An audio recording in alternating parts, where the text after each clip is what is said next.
The evidence arrives after the funeral. Hey, night listener. Tonight we enter the shadows. Dim streetlights flicker across rain-slicked pavement as the hearse pulls away. Tail lights red like fresh blood in the dark. You stand under a crooked umbrella that does nothing to stop the cold. Water drips from the brim onto your shoes, one polished, one still marked with the mud from the gravesite. You tell yourself it's over, that you've done your part. That death, at the very least, is final. But that's not true. Not tonight. If this story found you, maybe it's because you've been followed too. So, before we vanish into this mystery, like the video and subscribe only if you can handle the truth buried beneath the lies. Tell me in the comments, where are you listening from, and are you here for the truth, the thrill, or the justice? Now, lock your doors, take a deep breath, and follow me into the dark. You get home just after midnight. The light on your answering machine blinks, even though you don't remember hearing the phone ring. You press play, only static. Then click, a mechanical voice, delivery confirmed, signature not required. You open your front door. A small padded envelope sits on the floor. No return address. Your name typed, not handwritten. Postmarked yesterday. Delivered tonight. You don't open it right away. You pour a drink. You sit with the envelope on your lap. It's light, thin, but heavy in intent.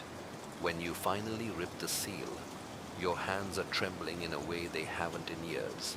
Inside, one photograph, one key, one folded note.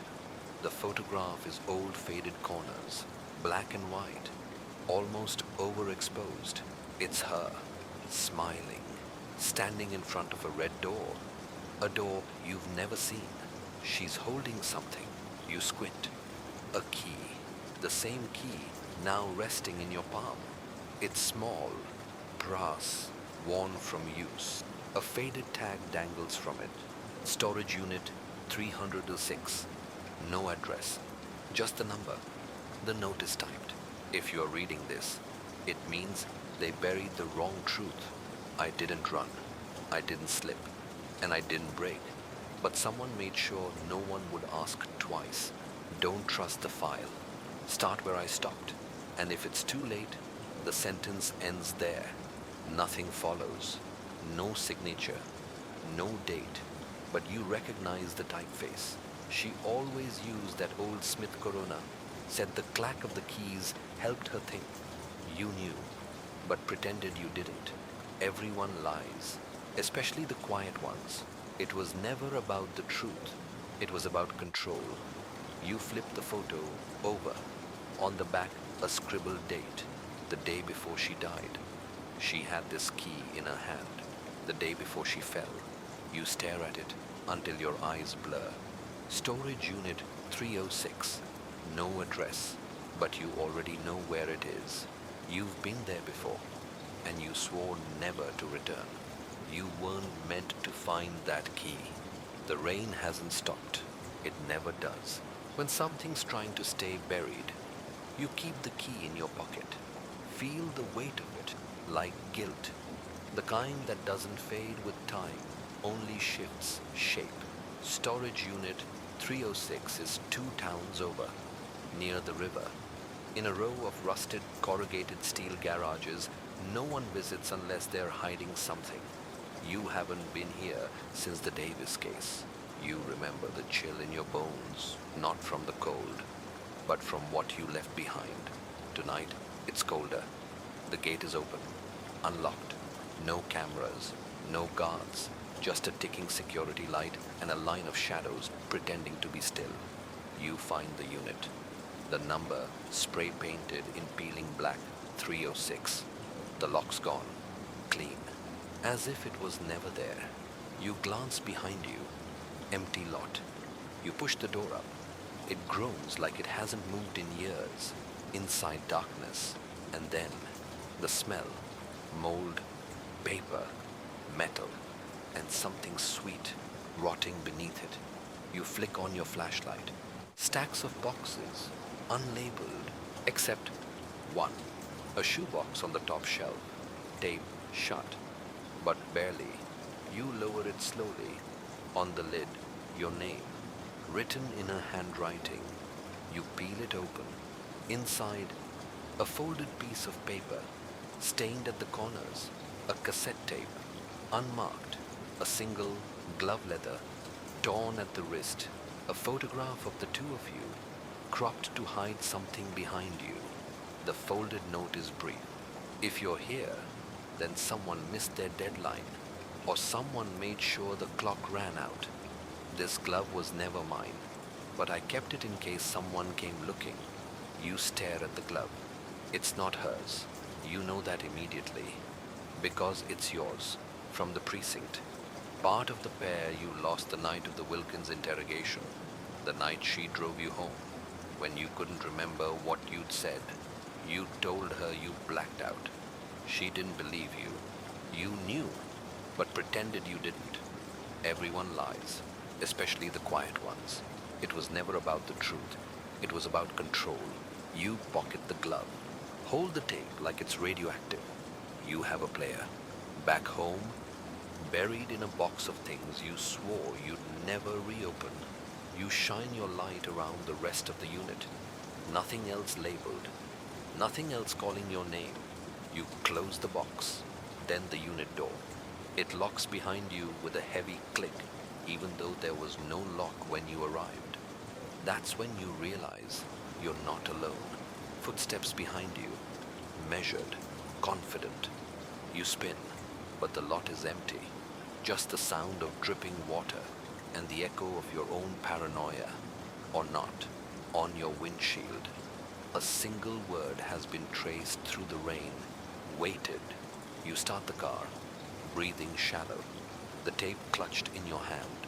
The truth is starting to unspool, and someone's already trying to rewind it. The locker holds a second cell phone. You get home and go straight to the closet, past the coats, past the old trophies and forgotten boxes. You find the old tape deck in the back, beneath a layer of dust that feels like years, because it has been years. You plug it in, load the cassette, click, silence, then the soft hiss of analog breath, like the tape is waiting to remember. A voice crackles through, not hers, not yours, male, calm, too calm. If you found the glove, you're already too late, but not too far gone. There's another key, one she didn't hide. You left it with her on purpose. Click, then static. You rewind it, play it again. Same message, no variation. But the tape isn't finished. There's more. You flip it over. Side B starts with silence. Then her voice, broken, quiet, uncertain. I don't know if I should have trusted you, but if you're hearing this, maybe you earned it. Check the lining of my coat, the one I wore that night. I didn't want them to find it, but I couldn't throw it away. The line cuts. You drop the tape. Your chest tightens. That coat, you still have it.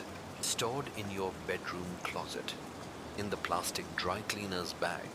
You pull it down, unzip the lining with fingers that barely feel real.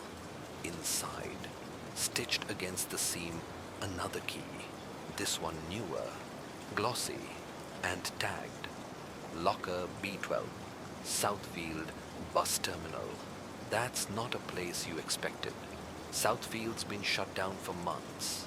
Construction or bankruptcy, something official, something convenient. But the key is real, and you already know what's waiting for you, because the voice on the tape, the first one, you recognize it now. Your captain, you knew, but pretended you didn't. Everyone lies, especially the quiet ones. It was never about the truth. It was about control. You drive through the night. Again, the lot at Southfield is chained shut. You cut through the side gate, hop a rusted fence, find your way in through the back. Inside, the fluorescent lights hum to themselves like bored ghosts. You find locker B12. You don't hesitate. The key turns like it's glad to be used. Inside, a second cell phone. Old, burned, no SIM card. Just one saved voicemail. You press play. It's her. I shouldn't have looked in the file. I know that now. They were watching me. Not just following, watching. Every step after that night was staged. My transfer, my report, my click, message ends. No second try, no replay. But you see the text on the screen, saved under one contact, you, and beneath it, last call never answered. You stare at the screen, your reflection faint in the shattered glass. This phone tried to reach you, but someone made sure it never did. The missing photograph shows you both smiling. You sit in your car with the dead phone cradled in your lap. Rain taps the windshield in slow rhythm, as if marking time backward. You're not shaking, but your breath catches at the thought of her voice. So close, so recent, yet carved in the past. You scroll through the phone's limited gallery. Most are corrupted. Static lines, blank screens. Then, one photo loads. It's her and you, sitting together at O'Malley's, the bar you both used to haunt after long shifts. The grain in the photo dates it 5 years ago, the night you both cracked the Callahan case. You remember celebrating. You remember drinking too much, but you don't remember the photo. In the image, you're smiling. So is she. But it's the background that stops you cold. Behind the bar mirror, blurred but just visible a figure. Tall, hat brim, low, not drinking, not watching the bartender, watching you. You zoom in. The face is warped, but there's something familiar about the silhouette. You check the metadata. The timestamp matches the night you woke up in your car. You told her you blacked out. You told yourself it was exhaustion, but now you wonder. You knew, but pretended you didn't. Everyone lies, especially the quiet ones. It was never about the truth. It was about control. You print the photo and pin it above your desk. You stare at your own face, the ease in your expression. It's the kind of smile you haven't worn in years. You flip it over. Something's written there. Not hers, not yours. Someone else's hand. Small and sharp. Remember what wasn't taken. What does that mean? You check your own records from that night. The original Callahan case files. Something doesn't add up. The witness statements reference a third person at the scene, but the final report says there were only two, you and her. The third name has been scrubbed, not blacked out, erased, as if it never existed, except now you know it did, and you think that's who's in the mirror behind you in the photo. You turn the photo again, zoom in one last time. His hand is resting on the bar, and just beneath it, caught in the mirror's angle, a gun, not drawn, just there, like a reminder. You check your old journal, back before you stopped writing things down. One entry short, cryptic. Don't forget the third glass on the bar. 3 people, 2 files, 1 lie. And you were the one who filed the report. Her journal ends with a warning. You still have her journal, not officially. You found it in the apartment before her family arrived, wedged between a dresser drawer and the floorboards, as if it had slipped on its own or hidden itself. You told yourself you kept it for closure, but you haven't opened it until now. The cover is cracked at the spine, soft with time. Her handwriting starts neat, measured, controlled. It begins like therapy reflections on cases, long hours, frustrations with the department, mentions of you, at first warmly, later distanced. You flip slowly, each page revealing a truth she never shared aloud. Mentions of surveillance, of things moved in her apartment while she was gone, of the file that kept disappearing from her desk drawer, of the voicemail that vanished right after she saved it. And again, one phrase keeps surfacing, scrawled in the margins. They always edit the end first. Then, around page 60, the entries change. Tone sharpens. The handwriting loses its flow. She starts keeping a list of people. 7 names, some crossed out.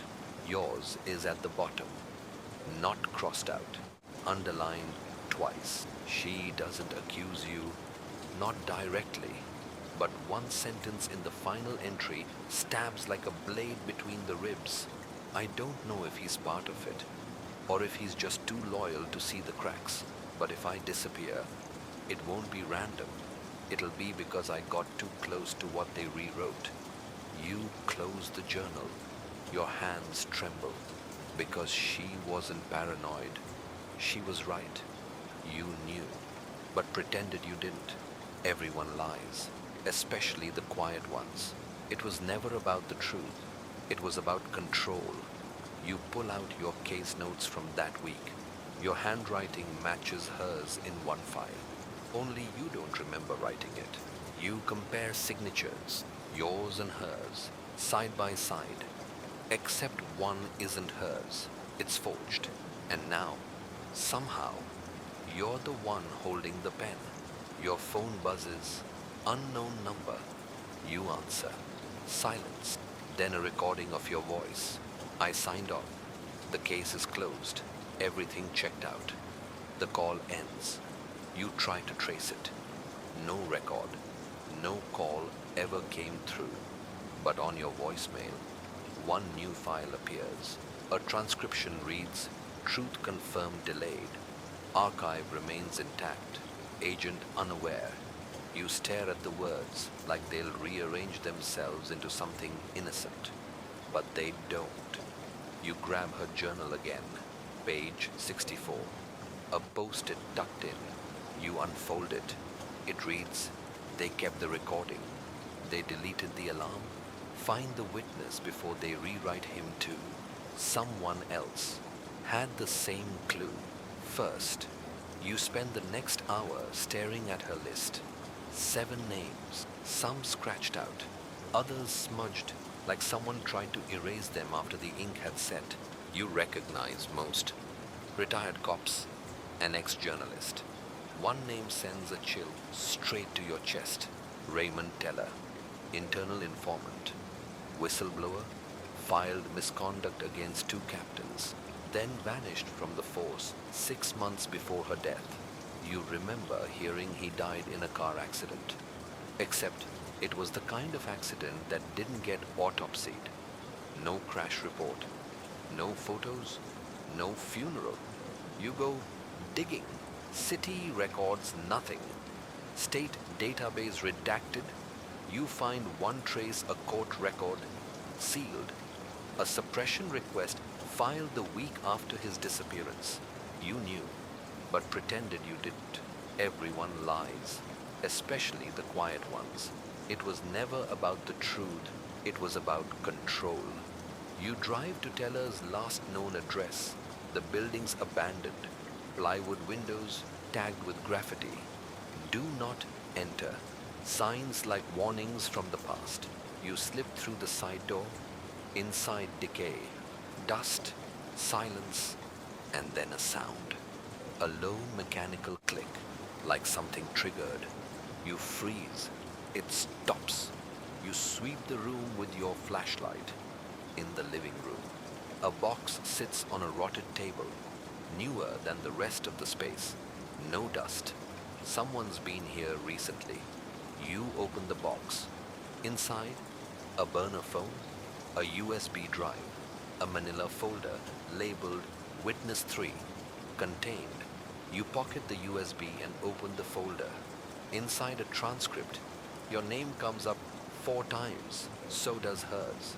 And one line highlighted, "He'll believe it when he thinks it was his idea." His loyalty is a lock. Just feed him the right key.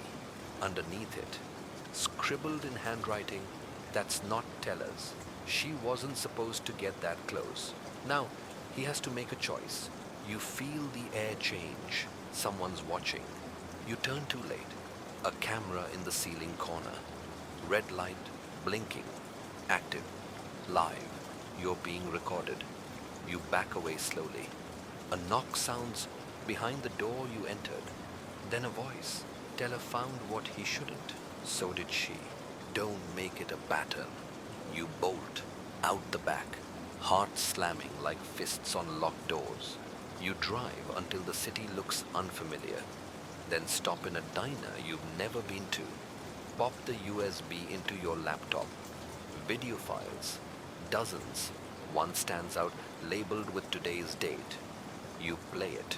Footage of you in the storage unit, holding the glove, reading the note. Someone filmed you. You close the laptop. Not because it's over, but because you're only now beginning to see how deep it goes. The deleted voicemail wasn't deleted. You drive home in the dark, headlights carving slices through wet asphalt. The USB sits on the passenger seat like a loaded gun. You haven't touched it since the video. You feel exposed now like the inside of your skull is lit up for someone else's projector. You check your voicemail again, hoping for something different. But there it is, the new file. Not from a number, not even from your phone, technically. But it's there, and when you hit play, your own voice echoes out. The file's corrupted. She's out of her depth. Don't let her drag us down with her. You flinch. You don't remember saying that. You never would have said that, would you? But your voice is calm, measured, convincing, too convincing. You knew, but pretended you didn't. Everyone lies, especially the quiet ones. It was never about the truth. It was about control. You dig out your old department-issued phone from the drawer, dead, but not wiped. You charge it, power it on. You navigate through the outdated UI until you reach the archived messages. There it is, a voicemail from her, date stamped the night before she died. You press play. You weren't supposed to be part of this, but I think you are now. They're going to use you, and they'll make you think you're helping. I need you to listen to what they cut, not what they left behind. The message ends with her saying one final word. Locker. You pause. This isn't the same message you heard in the bus terminal phone. This is longer, unedited. Someone had trimmed the original and left you the redacted version. A different lie in the same voice. You compare timestamps. The deletion request for this message was filed 5 minutes after the voicemail came through. By someone using your badge number.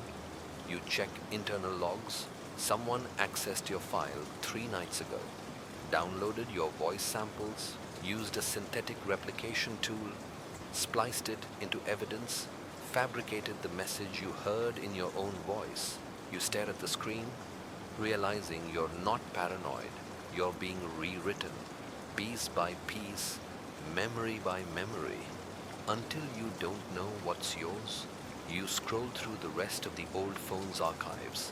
Another audio file pops up, hidden deep inside a folder titled Drafts. This one's not a voicemail, it's a recording, an interview, transcribed automatically, flagged for deletion, never sent. Your voice again, but different, tense, shaky. She said there were 2 versions of the case file, the official one and the one they buried. If anything happens to her, check the mirror behind O'Malley's. There's something there they didn't wipe. You saved that file. You buried it.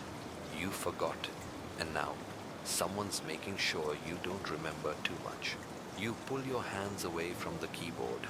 Slowly, every file you recover comes at a cost. You're starting to wonder how much of you is still you. Your interview was edited. It starts with a hunch. Something about that interview, the one they showed in the disciplinary review, it always felt too clean, too curated, like watching a version of yourself with all the hesitation edited out.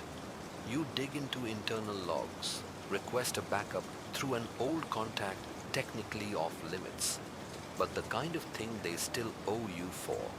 A few hours later, you get two files, same date, same case number, different runtimes. One is 23 minutes, the other is 37. You play the short one first. Your voice is confident, flat, like a man who knows exactly what he saw, exactly what he didn't, and exactly what needs to be said. You describe the case, the victim, the time of death, all of it matches the public record. You say she didn't seem concerned in the weeks before, that her complaints were vague, unsupported. You use the word unstable. You don't remember using that word. You play the second file, the raw one. The first 5 minutes are nearly identical until your tone shifts, until she comes up. You pause more often. You say things like, she was scared and she thought someone was watching her, maybe someone inside. You admit she told you about the second phone, the one you just found. You admit you dismissed her. And then something that wasn't in the official record at all.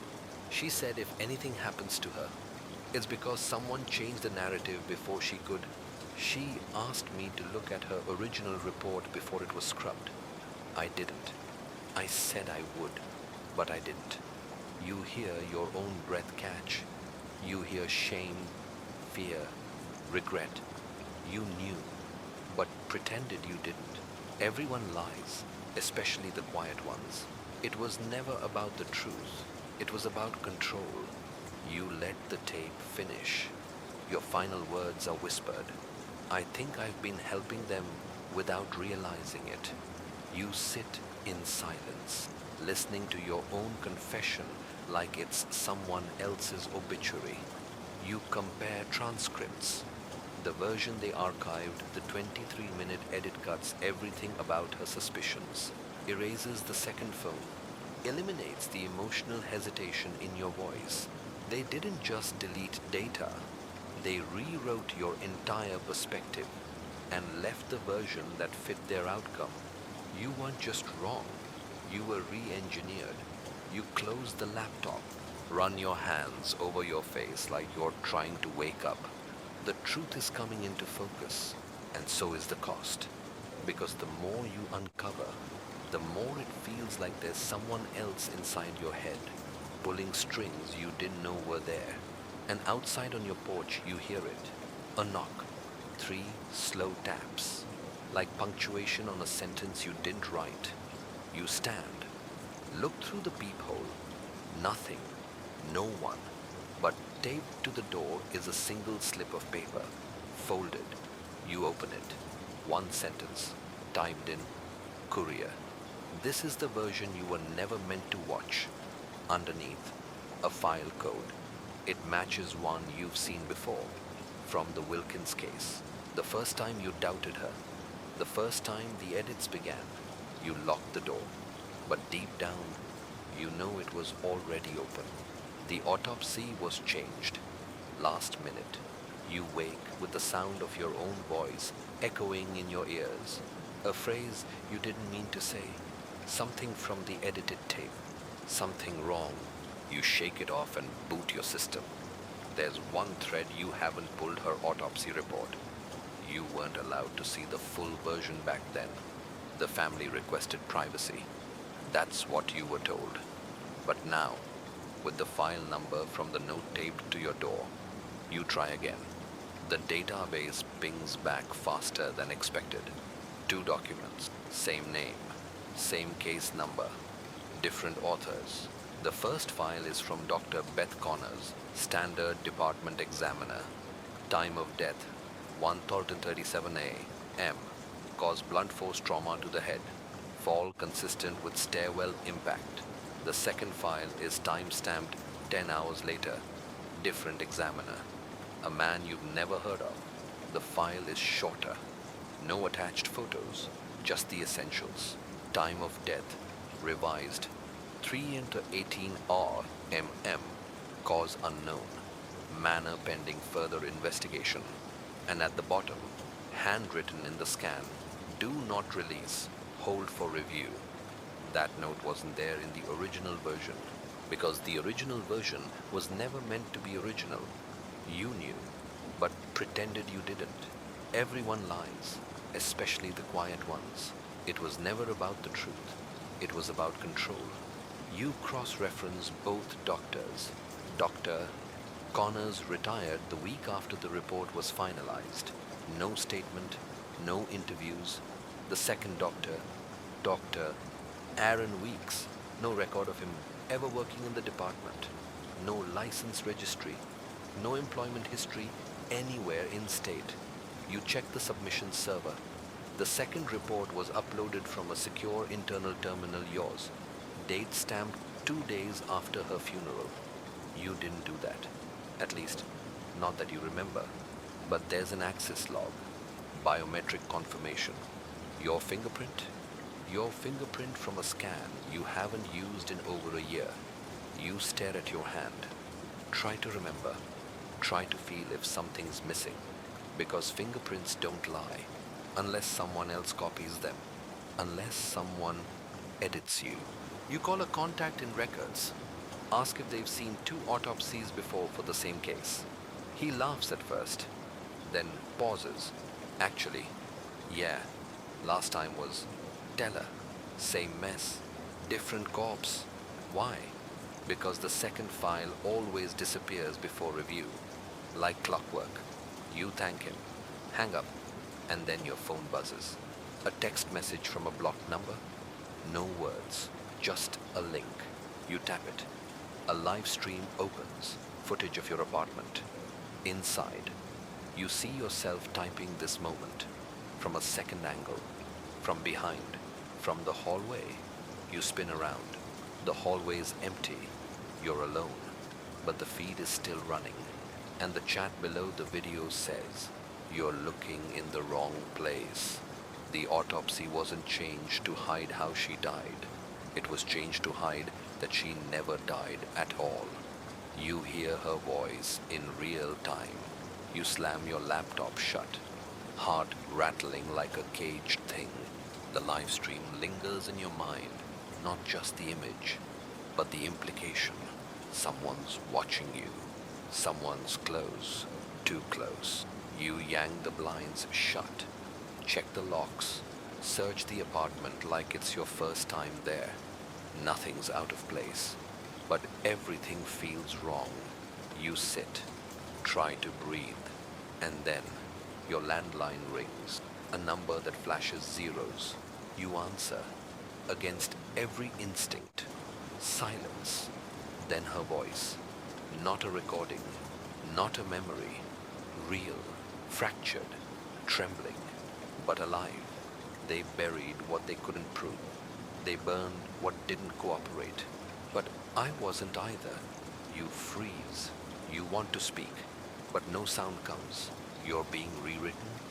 They used your doubt. You were the final witness. Find the original copy. It's still somewhere. They can't erase what they never owned. The line crackles. Then one last word. Mirror. Click. The call ends.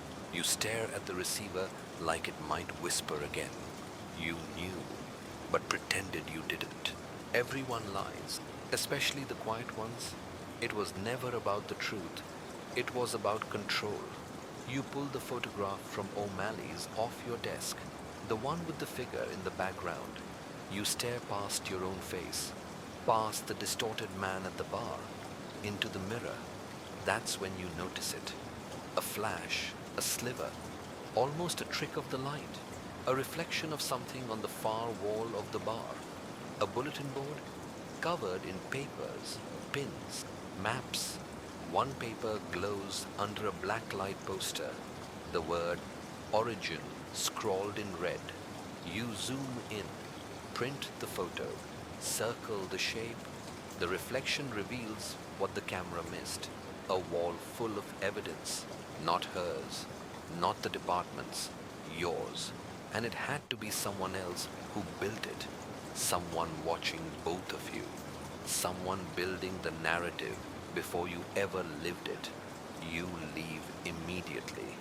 O'Malley's closed months ago. Condemned. But you know how to get in. You drive fast. Every shadow outside feels like an accusation. Every headlight a pair of watching eyes. The bar is boarded, but the back door is loose. You slip inside. The air smells of wood rot and stale beer. Your flashlight finds the wall. It's been cleared, wiped down, bleached, except one pin remains in the drywall, bent, like someone tore something off in a hurry. Beneath it, words scratched into the paneling. There is no version where they let you leave. You turn. Your reflection stares back from the bar mirror. Not just you, her too. You see her, behind you, in the reflection, like she never left, and then you blink. She's gone, but her voice lingers in your head, and the last word echoes again. Mirror. You shine your light behind the bar, find a loose panel, pry it off. Inside a hard drive, wrapped in a bar towel, labeled in faded ink, horrid copy by for him only. You don't know who him is, but it might be you. And if it is, this is the one file they never got to edit. You hold it like it might vanish, because now you're sure whatever's on this drive was the truth, and someone risked everything to hide it just long enough for you to find. The hard drive unlocks itself. You drive home in a trance. The hard drive on the passenger seat like it's humming with secrets. You don't plug it in right away. You double check your apartment windows, locked. Devices disabled, phones off, every camera covered, every light dimmed. Then, finally, you slide the drive into your oldest laptop offline, untraceable, with no syncing. The second it connects, the screen flickers. No password prompt, no interface, just a command line. Welcome back. Then we knew you'd come. Then unlocking origin file. You didn't type anything. The screen goes black, then begins to play a grainy surveillance video. Date stamped 3 days before her death. Location evidence room, 3rd precinct. She's there, alone, going through a file. Not hers, yours. She's copying something onto a flash drive. Then she looks up straight at the camera, not surprised, knowing. She mouths a word, slow, deliberate. You. Then the file ends. Another video loads. This time a meeting room. You and her. You're leaning in, whispering something. She pulls back, confused, upset. Then she says it. You're going to let them write this, aren't you? You're already part of the story. You just haven't realized which version they gave you. The video glitches, then restarts. Same scene. But this time, she never speaks, just smiles, nods, accepts a folder from you. In this version, you're the one convincing her. 2 timelines, 2 edits, only one can be true. You knew, but pretended you didn't. Everyone lies, especially the quiet ones. It was never about the truth. It was about control. You open the final file, audio only, labeled REV Final. It starts with a recorded interview and analyst dissecting your psyche. He's loyal. Predictable? Give him a hole in the story and he'll fill it with guilt. We wrote her out because she wouldn't lie. He'll lie to himself if we give him enough time. Then a pause, then your voice. If I find this, it means you failed. It means I remembered. And if I remembered, then they're not in control anymore. You don't recall ever saying that. But it sounds like you. It feels like you. Or maybe it's a version of you they didn't erase in time. The screen flickers one last time. A countdown appears. 10, 9. You rip the drive out. The screen dies. The laptop won't reboot. You sit back, heart pounding, because whoever gave you this, they wanted you to see just enough and then destroy it. You open your window for air. Below, on the sidewalk, a figure in a black coat, staring up, not moving. You blink, he's gone, but taped to your window. A photograph, another one from O'Malley's, but this time you're not in it. She's alone, smiling at someone just out of frame, and in the mirror behind her, a face that looks like yours, but isn't. The case file is older than you. You scan the photograph again. This one's different, not just in composition, but in age. It's printed on photo paper no one uses anymore, yellowed at the edges. The timestamp doesn't make sense. March 3rd, 1989. You weren't even on the force then, weren't even out of high school. But the man in the mirror, same eyes, same jawline, same scar above the brow. You got in a bar fight senior year. You knew, but pretended you didn't. Everyone lies, especially the quiet ones. It was never about the truth. It was about control. You flipped the photo over. In red ink, it always starts with the rewritten witness. That phrase, it sparks something, a memory, a word she said during your last case together. What if we're not solving cases anymore? She'd asked. What if we're just acting out the right ones back then? You laughed. Now, you dig. You crack open the physical archives, the ones they thought no one used anymore, down in the basement of 3rd Precinct, where dust coats everything like a second skin. You search by date, March 3rd, 1989. One file comes up. Case 1042B Jane Doe. Unidentified male witness. Unreliable. You flip through the report. Photos missing. Witness testimony is redacted. One sheet paper-clipped to the back. Typewritten and water damaged. Witness claimed the victim had predicted her own death. Left a message addressed to a detective who hadn't been hired yet. Subject ID'd as, he'll come when the edits collapse. Timeline compromised. Recommendation, reset narrative framework. You stop. Reset narrative framework. The phrasing clinical. Cold. Not police work. Programming. You scan the document again. Every other page references Project Origin in the footer. You find a list of participating officers. One name matches the photo technician who doctored your file back in section 4. Another matches the now vanished autopsy examiner. You flip to the back. Last line. Typed and underlined. You are not solving the case. You are the version created to keep it unsolved. The room spins. You sit down. What if this wasn't your life? What if this was a file they built you to believe? You pull out your ID. Run it against the internal personnel system. Nothing. You use her ID number. Instead, hers comes back immediately. Clearance level. Read. Yours. Not found. You were written into the system just enough to operate, not enough to question it. You leave the precinct basement and step into the air like a man leaving a stage, suddenly aware the curtains aren't for decoration. And then your phone vibrates.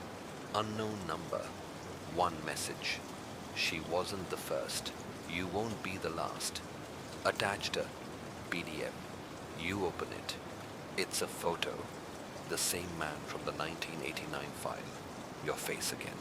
But in a different city. Different badge. And underneath it, the label reinstated after narrative revision. You were the backup plan.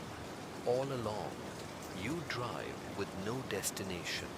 Just an overwhelming need to move to stay ahead of a truth you didn't ask for but can no longer avoid. The photo from 1989 lies on the passenger seat. Your face, but not you, or not the you remember. The label reinstated. After narrative revision clings to your mind like static, you were never the original, just a version, a continuity fix, a character written to tie up loose ends. You knew, but pretended you didn't. Everyone lies, especially the quiet ones. It was never about the truth, it was about control. You pull into a gas station, not because you need gas, but because you need to breathe. Inside the convenience store, a TV flickers with local news volume off. The anchor's face looks familiar, too familiar. You glance again. It's her. Her face, softer, older, different haircut, but unmistakable. She's alive, and she's smiling. You race to the counter, ask the clerk what station this is. He shrugs, says it's a local community feed, not live, just old footage, looped. You snap a photo of the screen, compare it later to the files in her journal. It's her, older, disguised, but it's her.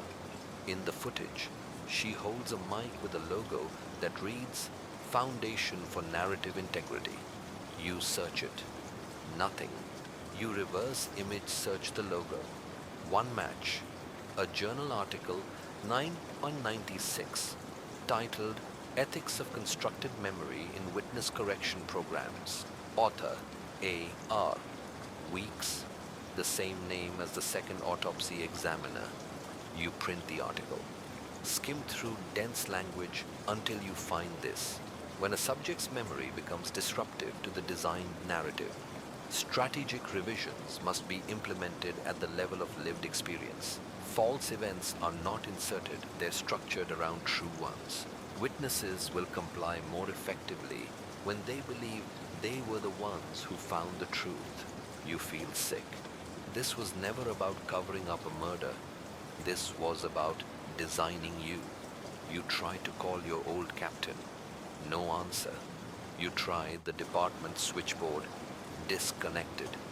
You try calling her number again. Voicemail. But it's different now. No static. No warning. Just her voice. Clean. Rehearsed. If you're hearing this, you found more than you were meant to. But it also means you were ready. Because you were the backup plan. The one they'd forget to control. You freeze. The backup. You weren't written to lead this. You were written in case the lead failed. And she didn't fail. She vanished on purpose. You pace the room. Try to think. And then another message comes through. Blocked number. One line. Don't trust the mirror. It only shows the version they want you to be. You look up. Your reflection stares back at you. Tired. Fractured. Searching. But behind your eyes, something else moves. A hesitation you don't recognize. And the question creeps in. Say, what if the original backup failed? 2. You're not the only version. Still active. Your apartment feels colder than it should. Not cold, like weather, cold like a hospital hallway after midnight. When everyone's gone, but the silence still listens. You sit on the edge of your bed, staring at the printed photo of your face in 1989. That other life, that other you. The name under it isn't yours. Detective Graham Ellis. You search department records. No listing. You expand the search. 3 other precincts. 2 federal databases. You find it. A case file labeled Ellis. Graham, suspended, decommissioned, narrative retired. Last activity 2001. Final status. Unstable under version pressure. Reassigned as latent archetype. You knew, but pretended you didn't. Everyone lies, especially the quiet ones. It was never about the truth. It was about control. You flip the file to the last page. photo attached. Ellis, mid-40s, standing beside another man, identical face, different build, different badge, caption, subject, class variant 2B. Suddenly it clicks. You weren't the backup for her. You were the backup for him. The previous version of you.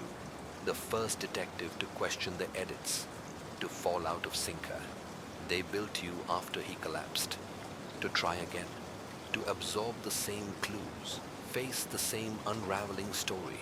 But this time, stay loyal. You didn't. And now the pattern is repeating. You hear the hum of electricity in the walls. A low, vibrating buzz, like tape winding backwards. Then silence. Then footsteps. In your hallway. Measured. Heavy. Not rushing. Not afraid. You step toward the door. Slow and cautious. No peephole this time. No window to check. You open it. Nobody there. Just a package. Brown paper. No return address. You bring it in. Slice it open. Inside a stack of photos. All of you. In places you've never been. Posing with people you've never met. In cities you don't recognize. But the timestamps are real. Your watch is visible in one. So is your scar. And in each photo, one constant detail, a small silver pin on your lapel. You don't own one, but in the last photo, you're handing it to someone else. And that someone is her. Same face, same smile, same scar above the lip you thought only you noticed. You flip the photo, a message handwritten on the back. Only one version survives the recursion. Don't let it be the wrong one again. Again, the word cuts deepest. You rush to the mirror. Your reflection doesn't hesitate anymore. It smiles, just a little, as if it knows something you haven't remembered yet, as if it's not waiting to become you, it already has. Your memories are time-stamped incorrectly. You sit at the kitchen table, photographs fanned out like tarot cards, versions of you in scenes you can't recall, but your hands, your eyes, your posture, they all belong to you. They feel real in the way dreams sometimes do. After you've convinced yourself you've woken up, you scan the timestamps, each one precise down to the second. You start cross-checking with your own memories, your calendar, the digital trails of your life. They don't match. They predate your memories. Some are from months before you joined the force. Others are from dates you know you were in other cities, logged in at other jobs. And one is from your birthday. Not the day you celebrated this year, the day they told you it was. You look it up, your own file, your digital birth certificate. The metadata says created, not issued, not filed, created. You knew, but pretended you didn't. Everyone lies, especially the quiet ones. It was never about the truth. It was about control. You open your laptop and run a memory analysis program, a forensic timeline tool used to identify digital manipulation in audio testimony. You feed it voice memos from the past 6 months. Everyone returns the same warning. Temporal compression detected. Memory artifact may not reflect actual lived experience. In other words, you've been living an edited timeline. They didn't just alter your memories, they changed the duration of your life. You look back at the photo from 1989. Same face, same pin, but not the same you. You begin to piece it together. You weren't born the day they said you were. You were restored, from backup, brought online when the previous version. Ellis failed to stay within narrative bounds. That's why the clues always felt too convenient. Why the pieces arranged themselves like a story waiting to be played. You weren't solving a mystery. You were living the one they wanted to test. And now you're breaking free of it. But they know. They've always known. The landline rings again. You let it. Let it ring 6 times, then 7. You answer. Your voice, your real one on the other end. Version stability compromised. Prepare for reintegration. The line clicks. You drop the phone. Check your pulse. Still beating, but faster now. Your head throbs with the weight of too many versions colliding. A memory surfaces. Not yours, but familiar. A hallway, a scream, a mirror, shattering, and someone whispering, "One of us has to forget, or neither of us survives." You feel the floor tilt, not literally, existentially. Reality buckling, like you've peeled back too much, and the architecture behind your life is cracking. In the distance, thunder, or maybe just the sound of a system rebooting. One message flashes across your computer screen before it goes black. Only one version gets to end. End. This. She left you a message. You can't hear. The silence after the screen goes black is deafening, not quiet void, like the absence of sound after something sacred has been erased. You sit still, afraid to move, afraid even your breath might trigger the next part of their design. Then your phone vibrates. Not the landline, not the burner. Your real phone, the one you stopped trusting 5 sections ago. A voicemail. Unknown number. No missed call. You press play. Nothing. Just white noise. But as you listen, you feel something behind the static. Not words intent. You run it through audio decryption, noise balancing, spectral inversion. At 13 seconds in, a waveform emerges, a whisper buried so deep it's practically DNA. You isolate it, enhance it, and then you hear it. Her voice, slower than normal, like it's been stretched across time and language. If you're hearing this, then it's already started unraveling. You'll feel like you're losing yourself. That's the trap. You're not losing yourself. You're losing the version they made of you. Good. Let it burn. You stop the playback. Sit frozen. Because in the background of the voicemail, not just her voice, yours, too. Overlapping. Repeating. Find the mirror that reflects nothing. That's where they hide the origin. You knew, but pretended you didn't. Everyone lies, especially the quiet ones. It was never about the truth. It was about control. You scan your apartment, the mirrors, the windows, the reflections, then it hits you. There's one mirror you never looked into again after Section 10, the one in your old locker at the precinct. It was cracked, just slightly, enough to bend your face, make you question if it was really you. You drive fast, park where you used to. Inside, the station feels abandoned, though you know it isn't. It's always like this, half real, half rewritten. Your locker still has your name, but it's not the name on your badge anymore. You open it, the mirror's still there, still cracked, still staring, and on the surface, condensation decades. Even though it's dry all around, someone's breath, you lift your hand. A phrase appears in the fog. Break it. You hesitate. Then you do. The glass splinters inward, not outward, like it was a window, not a mirror. Behind it, an envelope. Inside a cassette tape. Label reads, "Unedited, final memory. Do not duplicate." And under that, he must hear it in his own voice.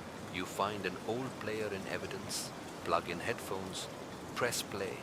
What you hear, not narration, confession, your voice, unfiltered, ragged, terrified. I was part of it. I thought I was protecting her, but I was protecting the story. She found out and ran. I let them write the version where I mourned her instead. If I ever remember this, don't let me forget again. Burn the ending before they do, you drop the recorder. Because now, it's not about saving her, it's about stopping yourself before the version of you that obeyed the narrative comes back. And make sure this one disappears. You find a version of you still alive. There's a motel just off Route 9 you never remember booking, but the key's in your coat pocket anyway. Room 107. You drive there as night bleeds across the sky like the edges of burnt paper. You don't remember ever visiting this place, but when you step inside, it feels familiar. Not just familiar, constructed. The curtains are drawn. The TV plays static. There's a duffel bag by the bed, already unzipped, containing clothes in your size, a loaded burner phone, and a silver pin, the same one from the photos. You pick it up. It hums faintly, like it's remembering you. You knew, but pretended you didn't. Everyone lies, especially the quiet ones. It was never about the truth, it was about control. You step into the bathroom. There's a mirror, but this time, something's off. The reflection stutters, and in the stutter, you see it. A version of you slightly older, face leaner, eyes colder. He's moving before you do, not copying you, watching. And then he speaks, not through the glass. From the room, you spin. He's sitting in the armchair now, like he's been waiting hours. He looks up from a notebook, your notebook, finally caught up. He says, voice bone dry, I was beginning to think you weren't going to make it this time. You say nothing, because anything you say, he's already thought. They built me before you. He continues, version 1D. I broke the recursion, almost.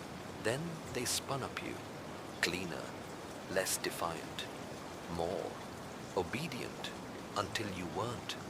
Now we're both off script. You ask him why he stayed here. He laughs softly, bitterly, because I needed you to find this place on your own. Otherwise, it doesn't stick. He gestures to the TV. Suddenly, it shifts from static to footage. Security cam grain, you and him, seated at an interrogation table. An unknown third person standing, only their silhouette visible. They slide something across the table, a pen. The recording's distorted, but the audio cuts through. Sign the truth you remember. We'll delete the rest. Both of you stare. He refuses. You reach for the pen. The video stops. He turns to you. They've always counted on one of us choosing silence, one of us obeying. We don't have to let them do that again. You feel it now deep inside, where the edits were buried. You didn't just witness a lie. You signed off on it. And this man, this you is the one who never did. There's a facility, he says, tossing a key card onto the bed. They keep the master reels there, all the original threads. We burn it. We break the cycle, or we vanish. He stands, walks to the door, pauses. This is the part where you have to stop pretending you don't remember. And then he leaves. You're alone again, but not really, because now there are two of you, and one of you has already seen the ending. The facility wasn't built to store memories. You arrive just before dawn. The road fades into mist as you descend into the valley. Headlights cutting a path through the kind of fog that feels like it's been waiting just for you. The facility doesn't appear on any map, but the card silver, unmarked, opens a gate hidden in a hillside. Beyond it, a bunker. No windows, no signage, just concrete, steel, and memory. You enter. The air is too still, too cold, like it's never been breathed. Fluorescent lights flicker on as you move through corridor after corridor. Motion sensed, sterile. You reach the end of a hallway labeled Archive Room, Narrative Integrity Division. The name chills you. You knew, but pretended you didn't. Everyone lies, especially the quiet ones. It was never about the truth. It was about control. You slide the key card again. The doors open, and there, inside, not shelves, not filing cabinets, chairs, dozens of them, lined in a circle, facing inward, each one holding a reel-to-reel recorder, each one labeled with a different name. Some you recognize, colleagues, victims, witnesses, some you don't. One is labeled U2E Live Draft. The reel spins slowly. You approach. A screen nearby glows to life, displaying a single prompt. Would you like to overwrite or restore? You hesitate. This isn't just memory storage, it's narrative enforcement. Each reel a version, each playback a reality lived. They didn't store evidence, they edited lives. You check the other reels, all damaged, burned, taped over, except one, tucked in a locked drawer. You force it open. The tag reads, Her Auric, unedited. You slide it into the nearest player. The tape hums. You hear her voice not speaking to you, speaking to them. I won't say the lines you wrote. I won't let him be your scapegoat. If you touch his file again, I'll trigger the release protocol. Let the backups wake up. You built me to confess. I learned how to remember instead. Then static. She tried to save you, tried to leave a version of you untouched, but someone got there first. And now, it's your move. The screen still waits. Overwrite or restore. You type a third command. Release. It blinks, then accepts. The lights dim. Reels begin to spin faster. Not just yours, all of them. Doors unlock down the hall, and from somewhere inside the labyrinth of the bunker, footsteps. More than one. Dozens. Versions waking up. Some broken. Some angry. Some from just confused. You retreat to the security room. Monitor feeds flicker to life. You see your own face on 3 of them. Different builds, different clothes, same eyes. You grab the fire axe mounted to the wall because you know what comes next. When the system fails, it tries to rewrite again. And this time, there might be no blank versions left, only the ones who remember everything. Someone else is writing the ending. Now, the sirens don't sound like alarms. They sound like lullabies you half remember from a dream you didn't survive. The emergency lights kick in red, slow blinking, casting your reflection across every screen, every polished surface, like you're being studied from every possible angle. You grip the axe, your palms sweat, your heartbeat echoes in the ductwork. But the footsteps, they don't come closer. They scatter. Some move toward the exit, others toward the central chamber. You knew, but pretended you didn't. Everyone lies, especially the quiet ones. It was never about the truth. It was about control. You moved through the corridor, past the archive chairs now empty, reels unspooling, tapes dragging across the floor like spilled entrails of memory. At the end of the hall, you see it, the mainframe, the console where final narrative edits are queued and approved. One screen glows, a single active session, user unknown operator. You freeze because you didn't log in, and neither did the other version of you. On screen, words appear. The truth came too late because someone rewrote the timeline just before it mattered. Then, but now that all the versions are active, you don't get to choose the ending alone. You try to shut the system down. It laughs at you, not metaphorically. An audio file plays, your voice, distorted. He thinks he still has agency. How adorable. You look at the control feed. The system is live broadcasting this moment. To where, to who? Suddenly, the doors behind you slide open.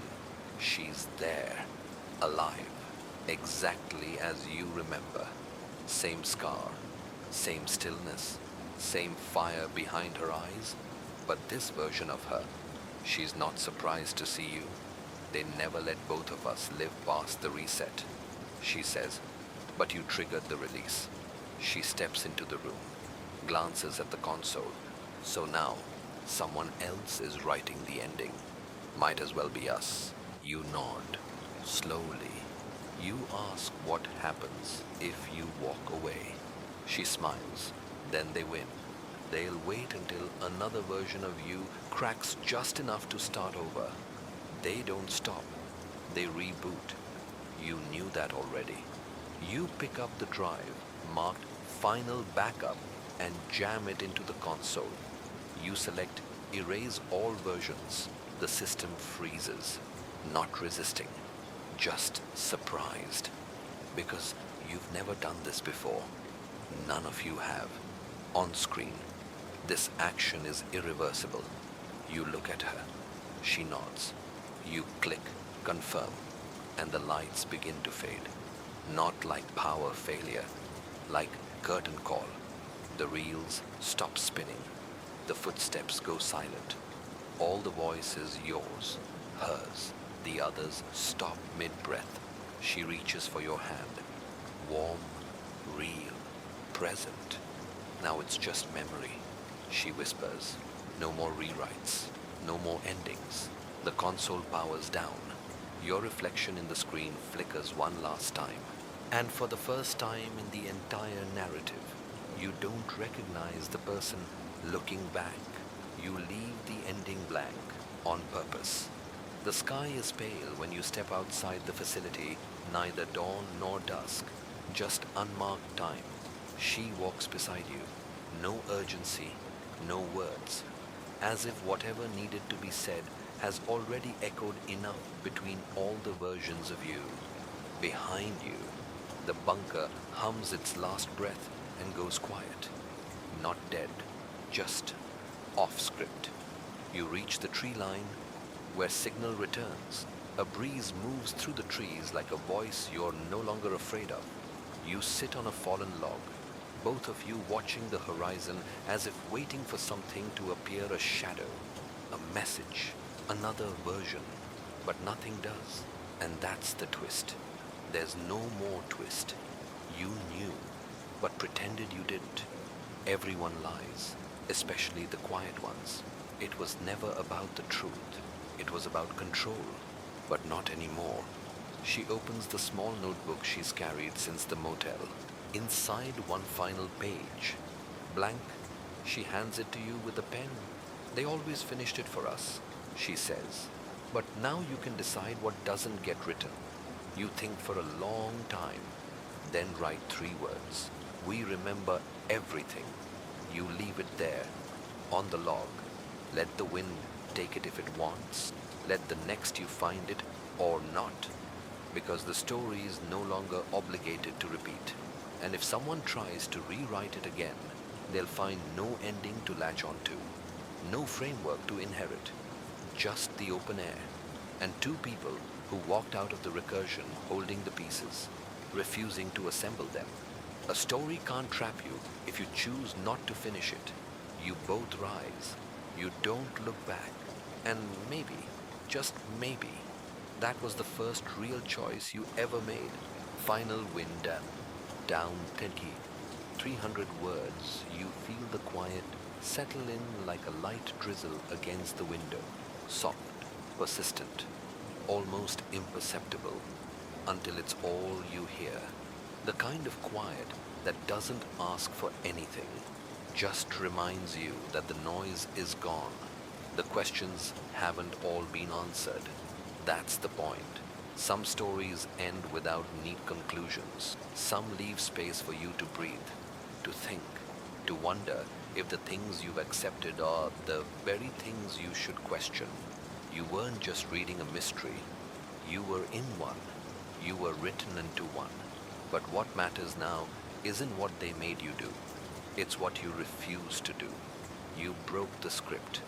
You remembered the parts they buried. And when it was time to burn the ending, you did. Sleep won't come easy. It never does after a truth like this.